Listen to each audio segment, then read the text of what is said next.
यह स्टोरी उस टाइम की है जब वर्ल्ड किसी वायरस की वजह से एंड होने की कगार पे होती है। ह्यूमन स्लोली स्लोली ज़ॉम्बीज में कन्वर्ट होते जा रहे हैं और नॉर्मल हेल्दी लोगों की पॉपुलेशन बहुत ही कम बची है। नमस्ते एवरीवन, मैं हूँ प्रीति और आप देख रहे हैं शी से। सदर्न ऑस्ट्रेलिया में एंडी नाम का एक आदमी अपनी फैमिली को बचाने के लिए बोट पर सर्वाइव कर रहा होता है। क्योंकि ज़ॉम्बीज पानी में नहीं आ सकते, वो यहाँ अपनी वाइफ और 1 साल की डॉटर रोजी के साथ सेफ होते हैं। एंडी अपनी बोट धीरे धीरे लेकर जा रहा होता है कि तभी उसे नदी के किनारे 2 बच्चे खेलते हुए नजर आते हैं और वह उनसे बात करने के लिए हाथ हिलाता है, लेकिन तभी उनका फादर उसे रिवॉल्वर दिखाकर डराता है क्योंकि वो यह नहीं चाहता कि कोई भी बंदा उसकी फैमिली के करीब आए। इसलिए एंडी चुपचाप वहाँ से आगे बढ़ जाता है। एंडी अपने खाने पीने की सप्लाईज बोट पर ही जमा करके रखता था और मोस्टली मछलियों के सहारे सर्वाइव कर रहा था क्योंकि उसे जमीन पर जाना बहुत ही रिस्की लगता था। लेकिन एक दिन के उसे बताते है कि खाने का सामान ऑलमोस्ट खत्म होने वाला है और अब उन्हें जमीन पर जाकर कोई बेहतर इंतजाम करना चाहिए। एंडी अब भी उसे एग्री नहीं करता। इसके अगले दिन ही एंडी को नदी किनारे एक टूटा हुआ बोट दिखाई देता है और वह उसके अंदर जाकर सर्च करता है। वहाँ उसे ढेर सारा खाने पीने का सामान मिलता है जिसमें एक वाइन की बोतल भी शामिल थी। वो जल्दी जल्दी सारा सामान समेटने लगता है, तभी उसे पीछे क्लॉज में किसी के होने की आहट सुनाई देती है, जिसके तुरंत बाद वो सामान लेकर वहाँ से निकल जाता है और अब उनके पास 2-3 महीनों का राशन जमा हो जाता है। एंडी अपनी वाइफ को उस क्लोजेट के बारे में कुछ नहीं बताता और वह वाइन बोतल उसे गिफ्ट करता है जिस पर हैप्पी एनिवर्सरी लिखा था। केक को वो गिफ्ट बहुत ही अच्छा लगता है और खुद में थोड़ा खराब भी लगता है कि वो एंडी को एनिवर्सरी पे कुछ भी गिफ्ट नहीं दे पाई और इसलिए वो वापस उसी बोट पे जाती है ताकि वो अपने हस्बैंड के लिए किसी गिफ्ट का जुगाड़ कर सके। के को वहाँ उस बोतल की क्लोजेट से वही आवाज सुनाई देती है। इससे पहले कि वो वहाँ से बाहर निकल पाती, उसे क्लोजेट के अंदर वाला ज़ॉम्बी फाइट कर लेता है। इसके बाद एंडी से ब्रूजी की आवाज सुनकर उठता है तो वो देखता है कि फ्लोर पे खून के निशान है और वह के को ढूंढने लगता है। तभी उसे के बाथरूम में जख्मी बैठी मिलती है और वह उस घाव से ब्लीडिंग रोकने की कोशिश कर रही होती है। के को तब उस बोट से लाए हुए बैग में एक रेस्ट बेड मिलता है जिसमें किसी नॉर्मल पर्सन की टोटली ज़ॉम्बी बन जाने का टाइमर सेट होता है और उसे पता चलता है कि उसके पास अभी 28 आवर्स बचे हैं। एंडी से कहती है कि वो यहाँ से चली जाएगी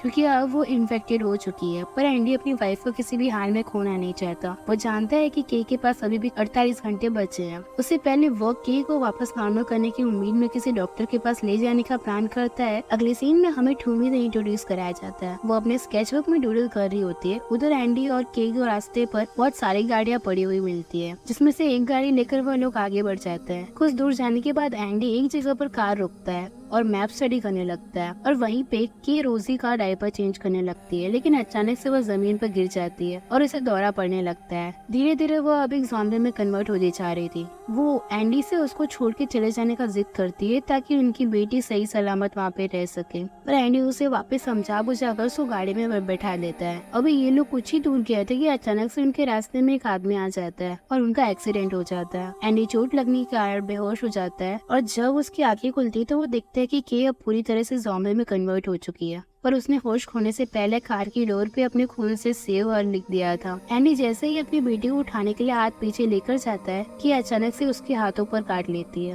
वह किसी तरीके से अपने आप को छुड़वा कर रोजी को बाहर निकालता है और उसे कुछ समझ नहीं आ रहा होता है कि अब वो क्या करे, क्योंकि 48 घंटे पूरे होते ही वो एक ज़ॉम्बी बन जाएगा तो उसके बाद उसकी बेटी का ध्यान कौन रखेगा। यह सोचकर वो जोरों से चिल्लाने लगता है और अब एंडी वो रिस्ट बैंड खुद पहन लेता है और वहाँ से अपनी बेटी के साथ चला जाता है। रास्ते में रोजी अपनी माँ को मिस करने लगती है और रोने लगती है। तभी एंडी की परफ्यूम छिड़क कर रोजी को फील करवाता है कि उसकी मॉम वहीं कहीं है। इसी बीच उसे वो आदमी दिखाई देता है जो उनकी गाड़ी के आगे अचानक से आ गया था। दरअसल वो आदमी भी एक ज़ॉम्बी होता है। उससे अपनी बेटी को बचाने के लिए एंडी तुरंत एक लकड़ी उठा लेता है। तभी वहाँ पे थूमी आती है और अपना हाथ काट कर ज़ॉम्बी को डिस्ट्रैक्ट करने लगती है। वो एंडी से कहती है कि मेरे पापा से दूर रहो, ये तुम्हें नुकसान नहीं पहुँचाएंगे। वो ज़ॉम्बी थू का फादर था। थू ने अपने फादर के मुँह में एक लकड़ी डालकर बांधा हुआ था ताकि वह किसी को इन्फेक्ट ना करे। इसी बीच थूमी अपने हाथ को फिर से हल्का सा काट कर पेड़ पर अपना खून लगाती है और ऐसा करके वो जिस डायरेक्शन में चाहे अपने पापा को लेकर जा सकती है। एंडी भी अपने रास्ते निकल लेता है और तब चलते चलते शाम होने वाले होती है कि तभी उसके पीछे एक स्ट्रीट लाइट जलता है। एंडी समझ जाता है कि यहाँ पर कोई ना कोई रहता है। उस जगह एक स्कूल होता है जिसके अंदर एक लेडी टीचर रहती है जिसका नाम एटा होता है। वो एंडी के गाँव पर दवाई लगाती है और पूछती है कि उसके पास कितना टाइम बचा है। एंडी के बैंड में अभी भी 44 घंटे बचे हुए थे, इसलिए आज रात एंडी को वो वहाँ रुकने देती है। एंडी अब अपनी बेटी को इसी लेडी के साथ छोड़ने का सोचता है, लेकिन ये लेडी कुछ ही दिनों की मेहमान होती होती है क्योंकि उसे कैंसर होता है, इसलिए वो अपनी बेटी को अब यहाँ नहीं छोड़ सकता था। स्कूल के पास में देर रात कुछ आदिवासी लोग ज़ॉम्बीज को मारकर जला रहे होते हैं। उन्हीं में से एक लेडी थू को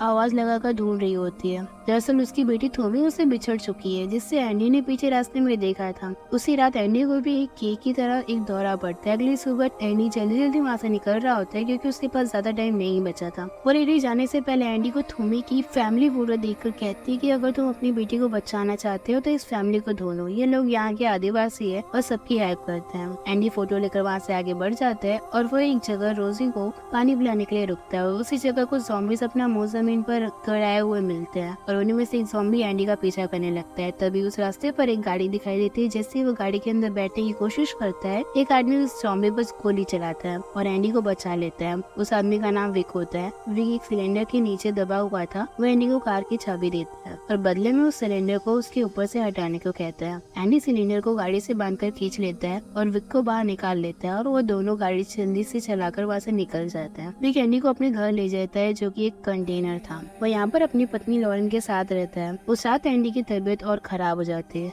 और वह अब खुद को मारने की सोचता है ताकि बाकी लोग सेफ रह सके। रात को एंडी अपनी बेटी को उनके पास छोड़कर बाहर निकल जाता है और सुसाइड करने ही वाला होता है कि तभी उसके पीछे लॉरेन आ जाती है और उसे ऐसा करने से रोकती है। वो एंडी से कहता है कि अगर तुम्हें लगता है कि तुम्हारी बेटी यहाँ सेफ रहेगी तो तुम गलत हो, क्योंकि एक दरिंदा है जिसने मेरे हस्बैंड को मारकर मुझे स्लेव बना लिया है और मैं उसकी वाइफ नहीं हूँ। लॉरेन एंडी को ये सब बात बता ही रही होती है कि उसी समय वहाँ पे विक आ जाता है और एंडी को अपने गन के पिछले हिस्से से मारकर बेहोश कर देता है। अगले सीन में हम देखते हैं कि एंडी एक केज में बंद है और उसी केज में थोमी को भी विक ने कैद करके रखा होता है। एंडी थोमी को यकीन दिलाता है कि वो उसे कोई नुकसान नहीं पहुंचाएगा। एंडी वहाँ से निकलने के लिए बहुत ही चालाकी से उस केज की चेन पे कुछ कटे बॉडी पार्ट्स लगाकर दूर खड़े ज़ॉम्बीज की तरफ फेंक देता है और जब ज़ॉम्बीज उस चेन पे लगे बॉडी पार्ट्स को खींचने लगते हैं तो उस केज का दरवाजा खुल जाता है। एंडी यहाँ से सीधे अपनी बेटी को लेने जाता है। उसके साथ थोमी भी जाती है। एंडी चुपके से लॉरेन को भी अपने साथ ले लेता है, लेकिन तभी विक भी जाग जाता है और एंडी को मारने के लिए उस पर गोली चलाता है, लेकिन बीच में रैन आ जाती है जिसकी वजह से वो गोली उसे लग जाती है और उसकी वहीं पर डेथ हो जाती है। विक उनका पीछा करता है लेकिन एंडी और थोमी किसी तरह विक के हाथों से बच जाते हैं। रात को जब दोनों सो रहे होते हैं तो अचानक से थोमी देखती है कि एंडी दीवार पर लगे खून को चाट रहा है और वो समझ जाते हैं कि एंडी अब जल्दी ज़ॉम्बी में कन्वर्ट होने वाला है। अगली सुबह जब वो दोनों चल रहे होते हैं तो रास्ते में थोमी अपने फादर को देखती है जो कि मर चुके होते हैं और एक पेड़ से बंधे होते हैं।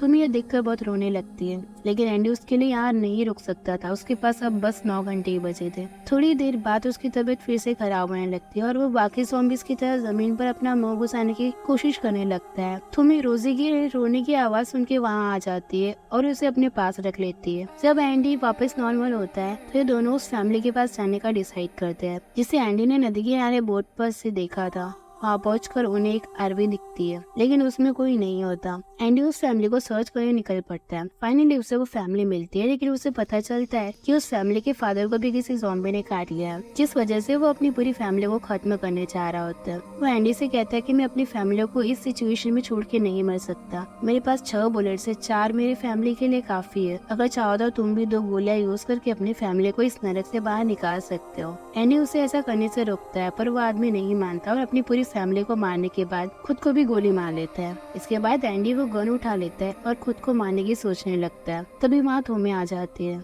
और उसे सजेस्ट करती है कि वो लोग उसकी मम्मी और बाकी आदिवासियों को ढूंढें। तभी उन्हें एक पहाड़ के पीछे से धुआं उठता हुआ दिखाई देता है और वो समझ जाते हैं कि उस डायरेक्शन में आदिवासी लोग ज़ॉम्बीज को जला रहे होंगे और वो दोनों उसी डायरेक्शन में बढ़ने लगते हैं। तभी उनके रास्ते में एक रेलवे टनल आता है जिसके अंदर वो ज़ॉम्बीज को पकड़कर मार रहा होता है। ये दोनों उसे देखकर छुप जाते हैं। जैसे ही वो ज़ॉम्बीज समझकर एंडी को मारने वाला होता है, एंडी अपना रिवॉल्वर निकालकर उस पर हमला कर देता है। दोनों की इस झगड़े में गोली एंडी को ही लग जाती है। इसके बाद विक थोमी को भी रेलवे ट्रैक पर पटक देता है जिससे उसके सर पर चोट लग जाती है और अब विक रोजी को मारने वाला होता है क्योंकि वो लॉरेन की मौत का जिम्मेदार एंडी को मानता था। और उस छोटी सी बच्ची को मारते वक्त उसकी रूह कांप उठती है और वो उसे नहीं मार पाता। वह एंडी को उसकी बेटी वापस देता है। अब एंडी और थोमी वहाँ से आगे बढ़ते हैं, लेकिन थोमी के सर पर चोट लगने की वजह से वो ठीक से चल नहीं पा रही होती। उसके सर से खून खूनी कर रहा होता है और एंडी को भी उसे संभालना मुश्किल था। तभी एंडी को फिर से दौरा पड़ना शुरू हो जाता है। वो समझता है कि उसका आखिरी वक्त आ गया, उसे अपनी बेटी को अलविदा करना होगा। इसलिए वो अपनी बेटी के सिर पर आखिरी बार किस करता है और अपने पॉकेट से एक मांस के टुकड़े को निकाल कर लकड़ी के आगे बांधकर थूकने से कहता है कि जब मैं इन्फेक्टेड हो जाऊँ तब तुम मुझे इस मांस के टुकड़े के सहारे सही डायरेक्शन में लेकर जाना, जिस तरह तुम अपने पापा को कंट्रोल करती थी। और वो अपने दांतों के बीच एक प्लास्टिक का टुकड़ा दबाकर अपने हाथों को भी बांध लेता है ताकि वह किसी को भी नुकसान ना पहुंचा सके। फिर वो अपनी बेटी और थोमी को पीठ पर उठाकर चल देता है। चलते चलते वो पूरी तरीके से ज़ॉम्बी बन जाता है। वहीं दूसरी तरफ थोमी की फैमिली वाले ज़ॉम्बीज को मारकर चला रहे होते हैं। तभी धुएं के बीच उन्हें कोई